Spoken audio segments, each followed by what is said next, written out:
Back to the NBA, we need the Lakers capologist to address our nation's national deficit. Tuesday, the Lakers added Melo to the fold. It's a one-year deal, got to be team-friendly, given their flurry of other moves. Nunn, Monk, Horton, Tucker. Anthony averaged 13.5 in 24 minutes last season, became the 10th all-time leading scorer in NBA history as well. Once all of these moves become official, the Lakers will have 13 players on their roster. Point guard that he's ever going to look at even at this stage in his career and go, oh, I can't guard that guy, or he can guard me. Anthony Davis, obviously, and LeBron still at this time in his career the same way. So they can win every position with those three 90% of the nights, which makes them very dangerous and obviously a clear-cut favorite. And they just won the championship the year before. Mm-hmm. Wasn't like they were that far off this year. They were just injured. Green is joining us today, everybody. He was going to be a big mystery guest. I was going to have Shaq try to guess who was coming, but Draymond said, hell no, I'm joining the party. Y'all in here talking. Draymond, when you went into the store for your are you married? I am engaged. Are you engaged? Okay, engaged. Okay. Perfect. Michelle, relax. Perfect. So, Draymond, when you went to the jewelry store and you was buying your lovely fiance a wedding ring, did you ask about the carats, or did you just look at something and be like, that's nice, I can afford that, she would love that? Because Michelle seems to think that we ask about carats rather than what looks good. No, it was more about the actually for me it was more about the color and the clarity more so than the carat. Mm-hmm. Well, that's true. That matters. Thank you. So Spice says, so what, your man gets you a 1-carat ring. And I said, if that's all he could afford and worked really hard, I would be cool. But if you, Shaq, Spice came up in here, y'all asked me to marry you and you gave me a 1-carat ring, I might be mad. Why is that? Thank you, Draymond. Y'all all chose violence today. We just want to know. Is it about the size of the ring, or is it about what the ring means? Oh my! Did he not just ask the same thing that I just asked? What am I doing today? Thank you. What am I doing? Michelle, you just showed the world that you're bougie, Michelle.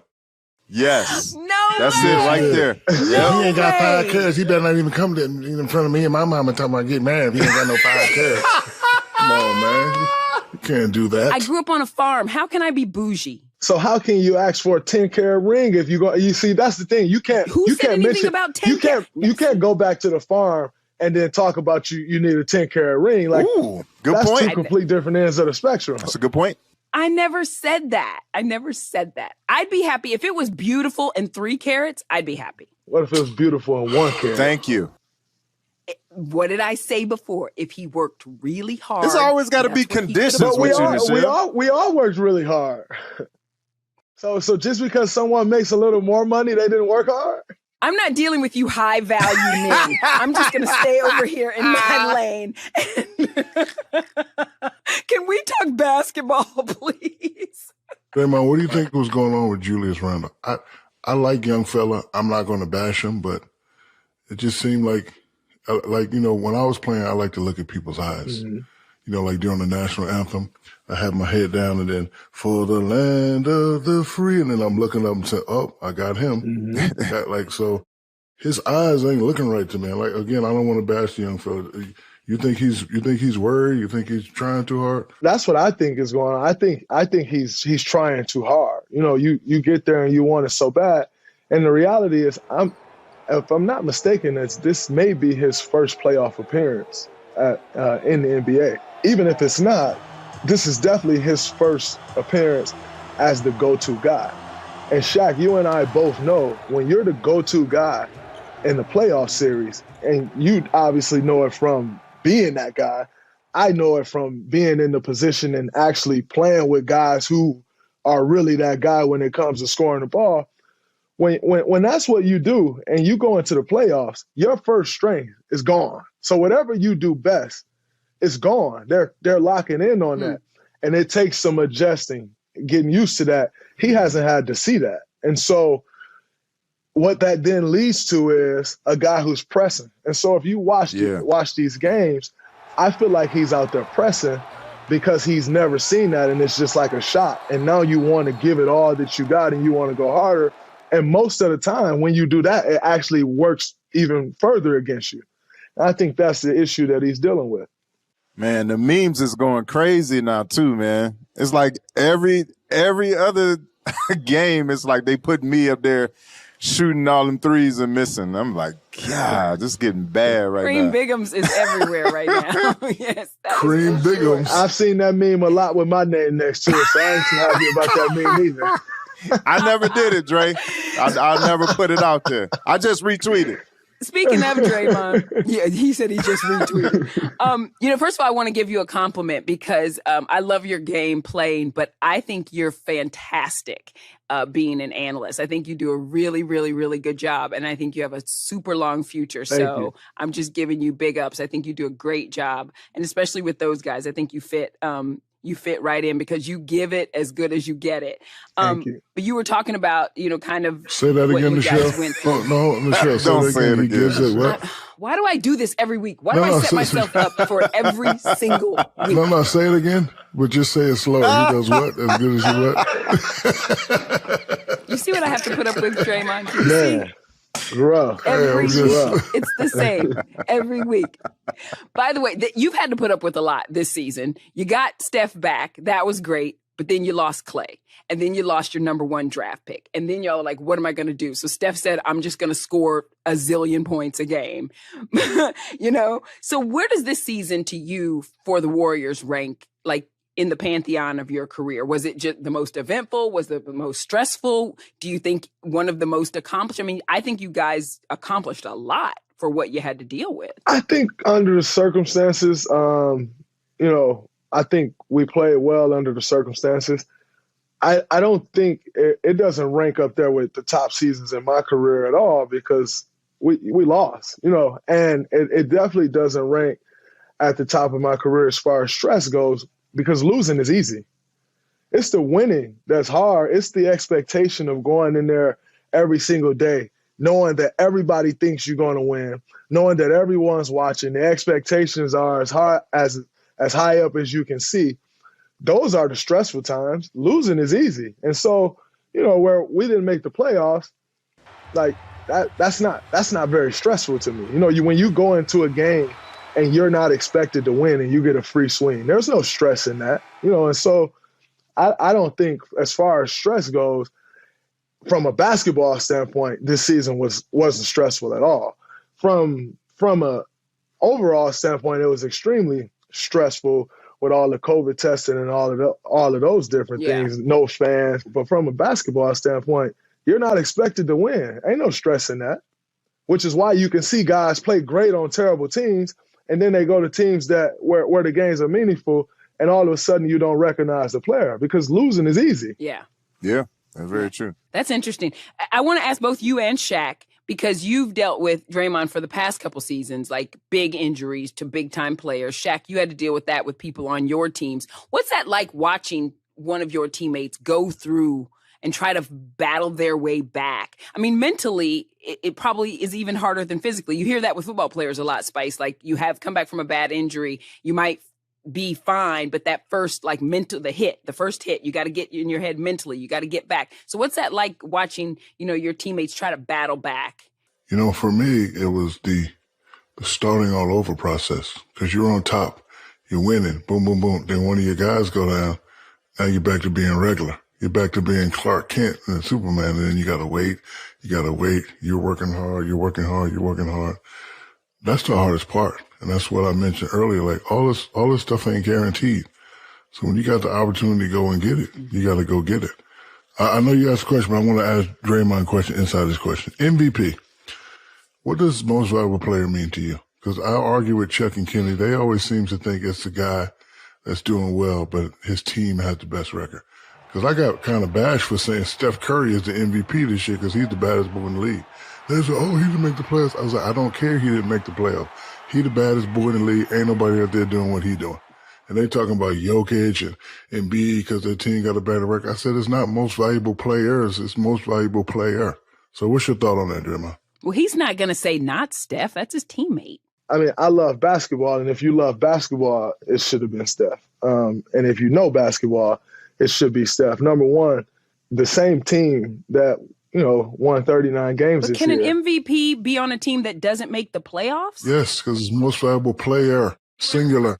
Well, if the season was normal, we would have been in the playoffs at the AC, and Russell Westbrook won an MVP as an AC, as he should have.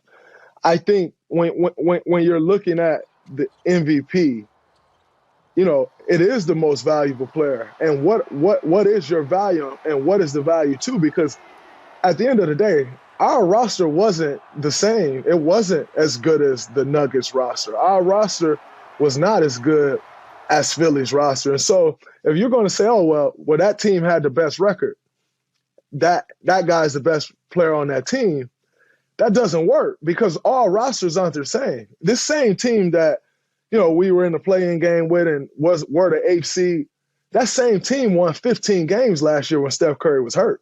And so do you then look at that team and say, well, that team is actually no different than the team last year and they won 15 games? To me, that is value, and that is a lot of value. But doesn't that make then Chris Paul the MVP because No, he went on a He team didn't- and now he they didn't didn't play make it. the playoffs last year. Now they're the second seed, the second highest It does not. record in the Steph league. Curry is the baddest boy in the league this year. Like no one could stop Steph Curry. Did you see defenses playing against? It was 4 or 5 guys literally Yeah. like this, as if they're blocking for a quarterback. That's how they're shielding him. That's incredible. That's true. And so I think you always see like, that guy has the best record. On that team has the best record, and that guy's the best player, and you get guys winning MVP. But that doesn't make you the most valuable player. And so, in my opinion, Steph was the most valuable player in the league. He actually had probably the best year of any player in the NBA. It's not probably, in my opinion, he did, and it wasn't even close. The things he were doing were insane. That is the most valuable player. It's not just, your team didn't win. But isn't that the best player? Maybe not the most valuable, because value Look, as the season went on, one of our most important players came into the season on a 2-way contract.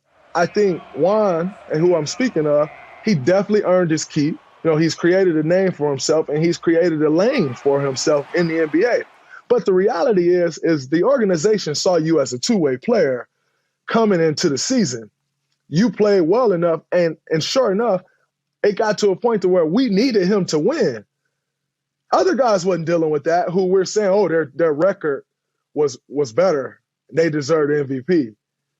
They weren't dealing with that, nor have those guys carried a team like that. So a lot of times it gets thrown by the wayside of what a guy is actually doing, all based on what the team is doing. And the last thing I'll say about this is there are special cases in everything in life. And so whereas some years it may be like that guy played great and they had the better record, there are just some times where there are exceptions to the rule, if that's even a rule. Mm-hmm. And if Steph Curry's season was not an exception to that, then how do you ever make an exception? This is what I want to know about. I appreciate y'all talking about the MVP and all that. I want to talk about, I don't even know if you can, Draymond, but the refs. What is up with the refs, dude? Like, Draymond can't talk about that, but I can. Oh, yeah, I don't want to get Draymond in trouble. Maybe you can just blink a lot if you agree. The refs, man, they've been calling so like.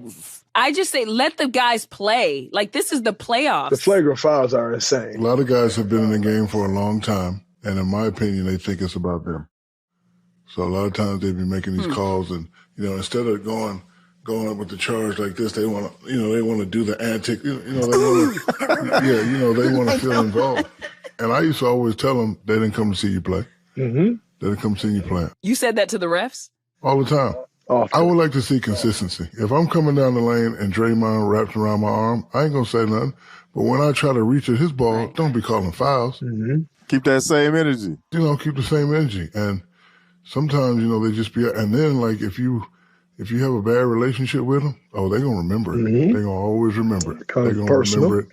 They're going to remember it 1 year, 2 year, 3 year, 4 year, 5 years. I had a lot of refs that I had a bad, rapport with. But I used to make them mad because I always used to tell them 2 things. I always tell them they're not coming to see you play, and I used to tell them my salary. Like, bro, you can call it all you want. I'm still getting 32. I'm getting 32 million this year. You can call it however you want. It don't matter to me. I'm getting 32 million. So, like, I used to tell them that. But we as players, and then we as fans, we just want some consistency. Yeah. What I will say is about the refs. Be careful now. Be careful. I've been fined a million times. If I get fined for this one, oh well. But where I think there's a huge lack is the respect amongst ref and players and the relationship. Because the reality is we're all working together to make this great product that sells to the world. At the end of the day, that's what this is all about, putting a great product on the floor together. Well, you find me a business where there are two very important members and they don't have a relationship at all. Like, I mean, I've been in certain games and you reach out to give a ref a pound, like, hey, good call. And they're like, I can't do that. Why not? Like that to me doesn't even make sense. Like that is actually a sign of respect. You know, I like, yo, good call. Like, all right, respect. You reach out to get like, I can't. Why not? Like we're both at work trying to make this product as great as we possibly can, but we can't work together. We actually should be able to work together. And that's where I think the lack of respect is also driven, because then it's almost like, well, hey, my man, do you know, or woman, because there are more women refs as well. Do you want to be human? You know, like we're not robots out here. Maybe they feel like they just need to be as impartial or give the appearance of impartiality. Once again, this is all about like this. There has to be some type of rapport and relationship in order for everyone to be on the same page. If you have no rapport, how do you ever get on the same page? It's always going to be like that. And so I just think, what does a lack of trust really leads to? It leads to a big fight. And that's what we see every night. I hear you, Dr. Draymond. So you would invite some refs over to your barbecue? They don't have to be invited over to a barbecue, but there are certain discussions that should be able to be had. Yeah. I don't invite people that I'm not close friends with to my barbecues. Your house is a safer place. But there should be more of a rapport. There should be able to be more conversation. It's like we were playing the Lakers, and I went up to a referee and I was talking to him, and I'm literally talking like in the most normal tone that is literally standing there having a conversation with him. Or what you thought was normal. And because I even then went to talk to him, and I was like, I'll give you the story. And so I said, yo, every time I go to fake the DHO and fake it, AD, he shoves me like this. And I literally put my hand on his chest like he gave me the stiff arm. And he like went crazy, like, oh my God, Tech. And I looked at him, I said, yo, you act like we just weren't standing here having a normal conversation. Like we're literally standing here, play over, everybody move. We're standing here having a normal conversation and you're gonna act as if I hit you. Like, come on, man. Like, has it always been that way, Shaq, or have you seen it evolve with the refs to this point? Because remember when like Chuck and who was it, Dick Pavetta, they would kiss and it would be like. I don't know about, well, actually Chuck likes kissing Dick. Oh my God. Oh my God. Chuck likes kissing Dick Pavetta. Can you say that again? Chuck likes kissing slowly? Dick Pavetta. But speaking of Chuck, I've only seen 3 players get away with talking to the ref crazy. Charles Barkley, Karl Malone, and Michael Jordan. Like and Magic Johnson, like those guys could say whatever they wanted to the ref. Guys like me and Draymond, when we start talking, we bad guys. We get texts. You just drove Spice out of the room, Shaq. I didn't say nothing wrong. You drove him right out the room. There's video that we're going to show that shows Chuck likes kissing Dick Pavetta. That is true. Thank you. Put the Pavetta on the end of that. Let me ask y'all about these fans, because I heard I needed to take issue with what kind of you guys were saying. Now, I think heckling is healthy in sports. I'm a fan. I come from that. I think the back and forth, I love the Spike Lee back and forth. I think that's fun. I think it's fun for the game. But I don't know what has happened lately. It's gone to a level that is bananas. That's not lately. But Shaq, I heard you say we can't do anything. And Draymond, I think you were kind of saying the same thing too. I mean, somebody's going to get hurt. Somebody's going to get hurt. This has been going on. I'm 49 years old. This has been going on for me since 1987. But you know how there's like street rules and certain rules to the game? So the rule has always been if contact is not being made, it's okay. Mm-hmm. I know he threw the water bottle, but he didn't hit him. Now the one with Trey where you spit on him, that's a problem. Oh, that's a definite problem. But look, I don't. And then me, I like it. I like talking stuff to the fans. Tell your wife, meet me in the back. Like I used to do all that stuff all the time. But that's the issue, though, Shaq. If we say something like that today, we get fined. And so true. I think that's the biggest issue. Like the NBA has made it taken it so far left to where if a guy says "F you" and you say "F you" back, you get fined. You get fined. And it's like, where is the protection of the player? So now where you see all these instances where there's actual spit, where there's a water bottle this close to Kyrie's face, where there's popcorn poured on Russ, then it's like, oh, man, maybe we do need to protect the players. No, you should have been protecting the players. And when you took it so far left to where a fan know, if I can come to the game and I can get Shaq, I can get Draymond, I can get Steph Curry or whoever to get mad at me and say something back, he loses money. Ha, ha, ha, ha. What's the worst thing that may happen to this fan if I get into a screaming match with the fan? Right. That he get removed from his seat? And so the protection of the players went missing, and now they're just taking it to another level. On top of, not only is there no protection of players, but then you also give all these guys space time. You know, they're on TNT, the same channel that we're all on every day. They're on ESPN. They're getting their 5, 10, 15 seconds of fame, and that's all I need. And the only punishment is, oh, well, you can't come back to the game. Who cares? I agree. Like showing the guy, that threw the water bottle, all that, like pumping them up, I think can kind of be a responsibility of the media. But I also, I felt like a lot of you all were laughing that guy off last night. That was scary to me. That's the most scary incident of them all. Just running out on the court, running down the steps and running out on the court. That was crazy. That was what it's going to take is somebody get their ass kicked. See Shaq laughing right now. Somebody get their ass kicked, they'll respond. What did Dwight Howard say to him, I wonder? They used to have this girl named Morgana. She had like some 96 double Ds, and she used to come on the court all the time and just pull her shirt down. Look her up. What? Morgana, a blonde. She used to walk on the floor every other game that she can get in, she'd do it. The part I don't like about it is when they say, oh, this guy's going to be bad. And I think that's fake. Let me tell you why. A regular-looking guy, okay, my name is Charles Jones. Charles Jones can't get tickets, but Spice Adams could get tickets, and then I can get tickets from Spice, and I could throw on a hat. I'll be right back in the building. Nobody would ever know. That's why I think sometimes you should show their face and let the whole world know, so in case somebody sees them again. But, all that stuff that he's been banned, look, you can always get tickets. You know why? It's called scalpers. Draymond, I want to end on this. Because you are the I said what I said guy. That's like, if I said what I said was a person, it would be Draymond. And earlier this season, you said you were the greatest defender to ever play the game. Now, other players took issue with that, some former players. But you said what you said. Hold on. First of all, as his older OG brother, let me stick up for him. Okay. That's what the hell you're supposed to think. Thank you. That's what you're supposed to think. He learned so I'm that supposed to think I should have a No, five you're supposed to think you're the best thing Entertainment Tonight has ever had.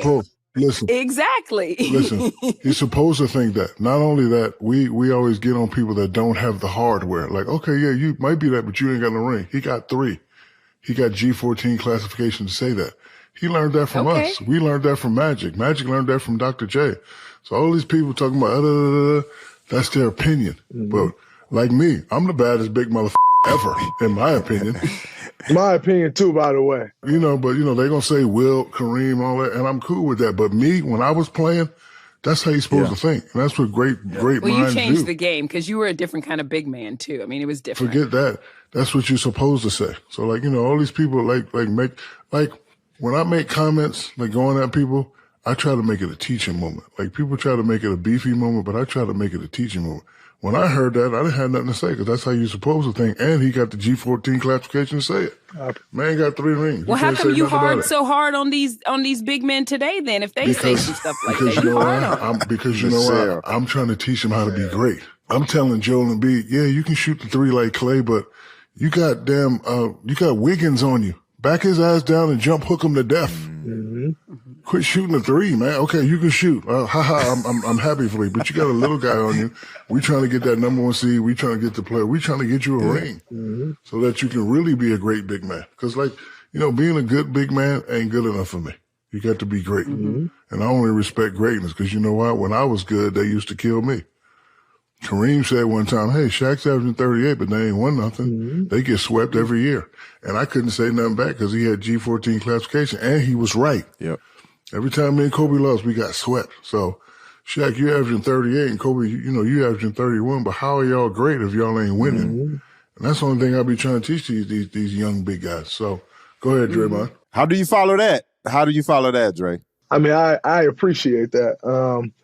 But no, like Shaq said, number one, if you don't believe that about yourself, who believe in that?